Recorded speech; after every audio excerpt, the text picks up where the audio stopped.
കർത്താവാണ്, യേശു ദൈവമാണ്.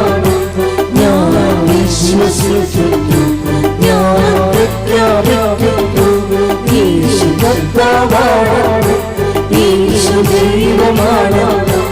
ഞാൻ വിശ്വസിക്കുന്നു, ഞാൻ പ്രഖ്യാപിക്കുന്നു, യേശുവേ രക്ഷക കർത്താവേ നാഥനേ, യേശുവേ രക്ഷക കർത്താവേ നാഥനേ. പരിശുദ്ധ പരമദിവ്യകാരുണ്യത്തിന് ആരാധനയും സ്തുതിയും പുകഴ്ചയും ഉണ്ടാകട്ടെ. അപ്പൊ വിശ്വാസത്തിൽ ഇതുപോലെ വസ്തുക്കൾ പ്രയോഗിക്കുമ്പോൾ അണമുറിയാതെ ചെല്ലേണ്ട കാര്യം എന്താണ്? വിശ്വാസ പ്രമാണം. വിശ്വാസ പ്രമാണം ചെല്ലുമ്പോൾ നിങ്ങൾക്ക് എന്തൊക്കെ വേണം? 3 കാര്യങ്ങൾ വേണം. വിശ്വാസം വേണം, ദൈവസ്നേഹം വേണം, പ്രത്യാശ വേണം, ദൈവിക പുണ്യങ്ങൾ. ദൈവിക പുണ്യങ്ങൾ 3. അപ്പോൾ വിശ്വാസ പ്രമാണം ചെല്ലുമ്പോൾ പട്ടിക പോലെ നമുക്കിങ്ങനെ യാന്ത്രികമായിട്ട് ചെല്ലാൻ പറ്റും. അപ്പോൾ അത് ആക്ടിവേറ്റ് ചെയ്യത്തില്ല. വിശ്വാസ പ്രമാണം ചെല്ലുമ്പോൾ ഞങ്ങളൊക്കെ ചെല്ലണം. ഒരു വിശ്വാസ പ്രമാണം ചെല്ലിയാൽ ആ വിശ്വാസ പ്രമാണത്തെ സ്ഫോടകാത്മകമാക്കാൻ വേണ്ടിയുള്ള അതിൻ്റെ TMD ഉണ്ട്. അതെന്താണ്? ആ TMD എന്ന് പറയുന്നത് സ്ഫോടക വസ്തു എന്താണ്? വിശ്വാസം, പ്രത്യാശ, സ്നേഹം. അപ്പം ഇത് എന്താ വെച്ചാൽ ഈ TMD എപ്പോഴും റിവൈസ് ചെയ്തിരിക്കണം നമ്മൾ. അതിൻ്റെ കാര്യം ഇപ്പോൾ ദീർഘദൂര മിസൈൽ എന്ന് പറയത്തില്ലേ, 4000 അടിയൊക്കെ പോകണ അല്ലെങ്കിൽ 6000 അടിയൊക്കെ പോകണ അഗ്നിവീറൊക്കെ സംഭവം, അഗ്നിയൊക്കെ ഇല്ലേ. അപ്പോൾ അതിൻ്റെ സംഭവം വെച്ച് കഴിഞ്ഞാൽ അതിൻ്റെ ക്രയോജനിക് ഇന്ധനം ഭയങ്കര സമ്പുഷ്ടമായിരിക്കും. അത് റിഫൈൻ ചെയ്തിരിക്കണമായിരിക്കും. റിഫൈൻ്റെ ഫോർമുല വളരെ ഷാർപ്പായിട്ടുള്ള ഫോർമുല ആയിരിക്കും. ഇതുപോലെ നിങ്ങളുടെ വിശ്വാസം ഷാർപ്പാകുമ്പോൾ, നിങ്ങളുടെ പ്രത്യാശ ഷാർപ്പാകുമ്പോൾ, അതിനേക്കാൾ അടിസ്ഥാനപരമായിട്ട് നിങ്ങൾ ഷാർപ്പാക്കേണ്ട ഒരു കാര്യം എന്താണ്? ദൈവസ്നേഹം. ദൈവപൈലെ ശ്രദ്ധിക്കുക.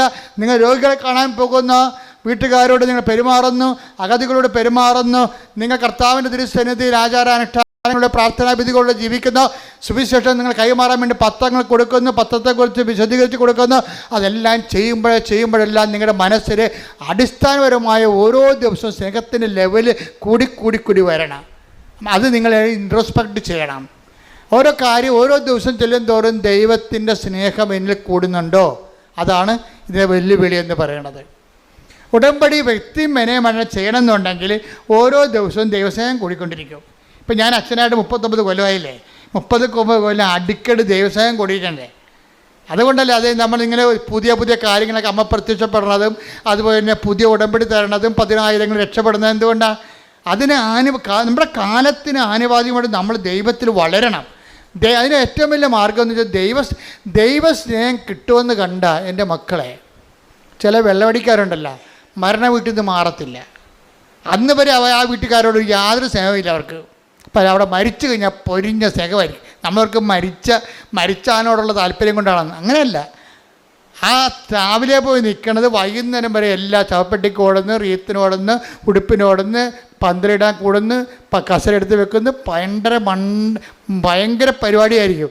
എല്ലാം കുഴിച്ചിട്ട് കഴിയുമ്പോൾ സന്ധ്യയൊക്കെ സെമിത്തേരിയിൽ ഇവരും ഉണ്ട്. ആ ബന്ധുക്കളെല്ലാം പോയാലും ആ വീട്ടുകാരുടെ കൂടെ ഈ കക്ഷിയും ഉണ്ടാകും. അപ്പോൾ അവർ ഒറ്റ ചോദ്യം ചോദിക്കത്തുള്ളൂ, അപ്പം എങ്ങനെയാണെന്ന് ചോദിക്കും. എന്നുവെച്ചാൽ വാട്ടിസ് എവിടുന്നാണ് മേടിക്കണമെന്നാണ് ചോദിക്കണേ. അതിനകത്ത് അപ്പോൾ ഇത്രയും നേരം ചെയ്ത പണി എന്തിനു വേണ്ടിയാണ്? ഈ അപ്പം എങ്ങനെയാണെന്ന് ചോദിക്കാൻ വേണ്ടിയാണ്.